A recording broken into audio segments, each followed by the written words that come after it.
যোৱাকালি কামৰূপ জিলাৰ বামুণী গাঁৱত মোৰ প্ৰাক্তন সতীৰ্থ সাংবাদিক বন্ধুসকলৰ লগত মই যেতিয়া বাৰ্তালাপত আছিলোঁ আৰু বাৰ্তালাপৰ সময়ত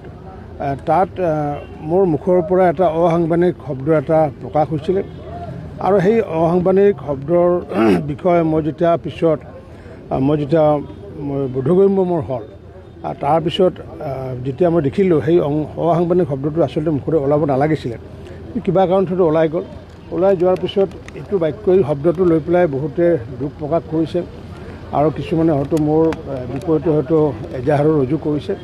গতিকে যিসকলে এজাহাৰ ৰুজু কৰিছে বা যিসকলে দুখ প্ৰকাশ কৰিছে আৰু দুখ প্ৰকাশ কৰাটো স্বাভাৱিকেই, কাৰণ কিয় সেই শব্দটো আচলতে মোৰ মুখৰ পৰা স্লিপ অফ টাঙে হওক বা যি কাৰণতে ওলাই গ'ল তাৰ কাৰণে মই নিজে অনুতপ্ত। গতিকে সকলো অসমবাসী ৰাইজৰ ওচৰত মই এই শব্দটো মোৰ মুখৰ পৰা যাতে দুনাই বা নোলায় তাৰ কাৰণে মই নিশ্চিত ৰূপত মই সংযত হ'ম আৰু সকলো ৰাইজকে মই ক্ষমা প্ৰাৰ্থনা বিচাৰিছোঁ।